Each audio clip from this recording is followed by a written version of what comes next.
Tommy Cutlets. Man, I haven't been this excited about the Giants in quite some time. Wow.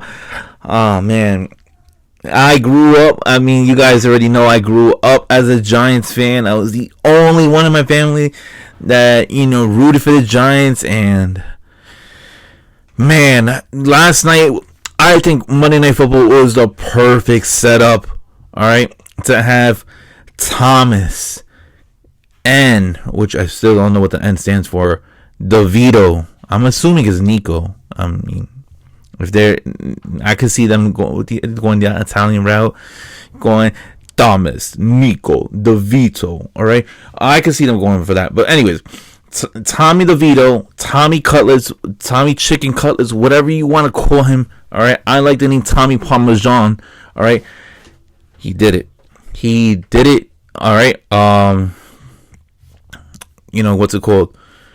I know in an earlier video, I was just like the immortal Tommy DeVito, and I made fun of him originally, all right, because I'm like, kid ends up getting destroyed by the Cowboys, and then, I thought about it, I'm like, how are you going to put a rookie, right, against that defense with no preparation whatsoever? No wonder they weren't trying to have him throw the football, all right, but you see as he starts understanding the playbook, progressing his reads, snip with that nose of his, that schnauzer, he could sniff. He can sniff when somebody's open, all right? Man, this kid, on Monday Night Football, his first experience on that, platform, he did his thing. Because going into this, I was like, he's starting to feel himself a little bit. He's starting to really embrace, without really getting that signature win. And I wasn't feeling him in the first half. I'll tell you that right now. All right, first half, I'm watching the game, Monday Night Football. I get home from work. I'm watching the game. I'm like, all right, Jordan Love has been dealing. We saw what he did last week against the Kansas City Chiefs. All right, barring, I know that should have been, a PI, all right, on, I think it was a balance line, when he ended up riding the back, riding the back on Marquez Valdes-Scantling, all right, which that should have been PI, and that should allow Kansas City to get themselves into field goal range because of that. And you never know if they were going to make the field goal or not, but that should have been PI, all right. And, Jordan Love played phenomenal last week, all right? This week, didn't look so great. If I pull up the numbers right now, and I will pull up the numbers right now, all right. Giants versus Packers.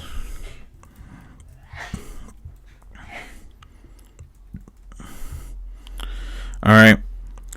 Giants obviously won because you could tell how excited I was, coming in 24-22. All right, but we'll go down to how things ended up going about. Jaden Reed was the first. He scored a touchdown. I know.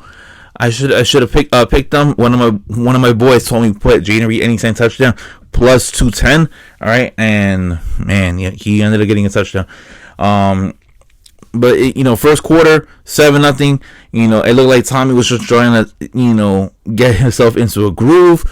The fans were behind him. He had his agent on the sidelines with the fedora, with the suit, with those stripes coming down on the suit. It was phenomenal, and you could feel it. You see his dad in the stands. You see everybody, embracing this. I don't think you get this type of energy if you had Tyrod Taylor. I'm sorry. Starting at quarterback. All right, and even though he might be the better quarterback, it just feels, I don't know. I was just talking to Peter Rosenberg and Donald Greco. It just feels. This feels like a Jeremy Lin type of, resurrection, right? Feeling wise. Because when I was 17, 16, whatever, right? When Jeremy Lin was coming up, man, I'll tell you what, it was must-see television, and that's what it's starting to feel like when you're watching a Giants game. It's starting to feel like must-see television because, first quarter was a little bit shaky, right? We'll go with that, right? Second quarter, things start flowing, all right? You have what's it called? Saquon Barkley ended up running for a touchdown. He actually runs for the first 2 touchdowns that the Giants have. All right. Score 2 touchdowns for Saquon Barkley. Very dependable, very reliable. Saquon is seemed like he is enamored, all right, and focused, and he's having a good time. 20 carries for 86 yards and 2 tubs. All right, have a game for you, Saquon Barkley. AJ Dillon, I mean, he's a thumper, right? But I think that he needed Aaron Jones, and Aaron Jones was out, and I feel like that would play a huge, success for the Giants, just because he can be a versatile back. Aaron Jones, he could catch it from the backfield. He can, push the chains going forward and stuff like that. Aaron Jones is not. I mean, what's it called? I'm about to call him Corey Dillon.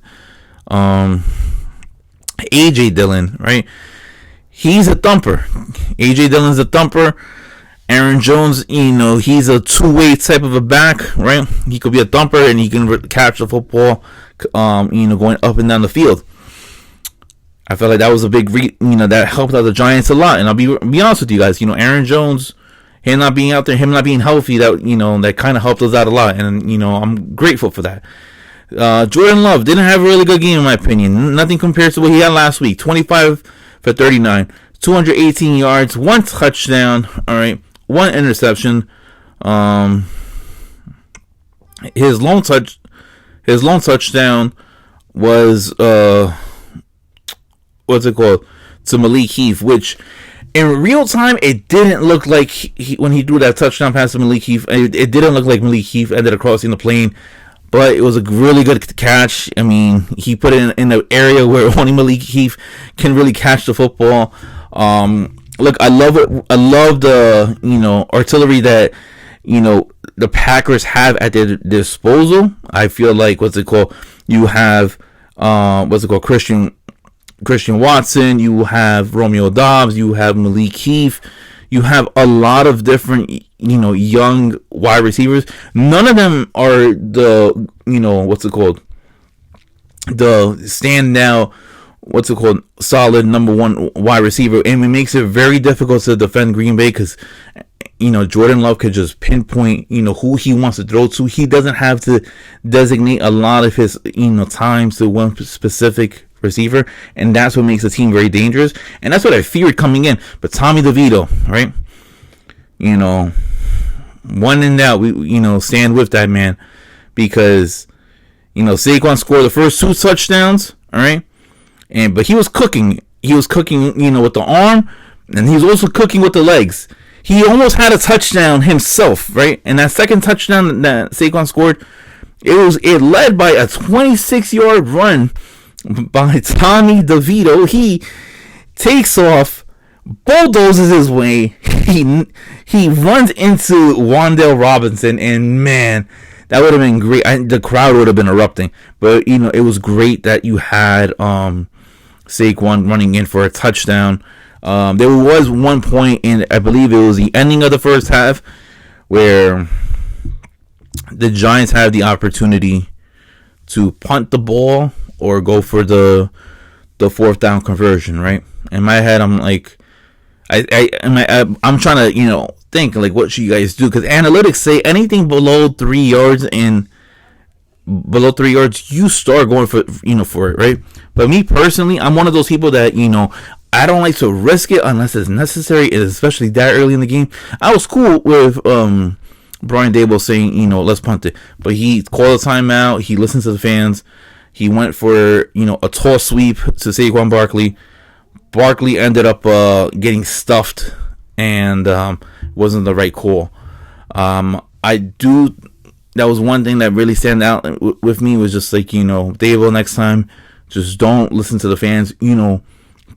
Coach, and manage the game how it should be done, just because that could have been something, but thank God that Wink Martindale and the defense was able to hold their own, because they have been playing some tough games, and the Giants haven't been consistently scoring a lot of points. But yesterday we scored 24, and that was good enough for us.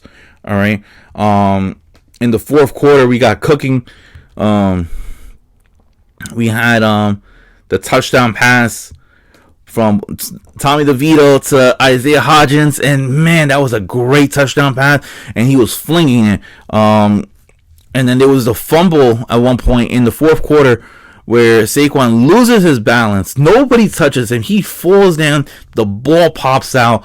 And by rule of the NFL, it'll be different if somebody tackled him and he fumbled the ball as he ended up hitting the turf or on the grass.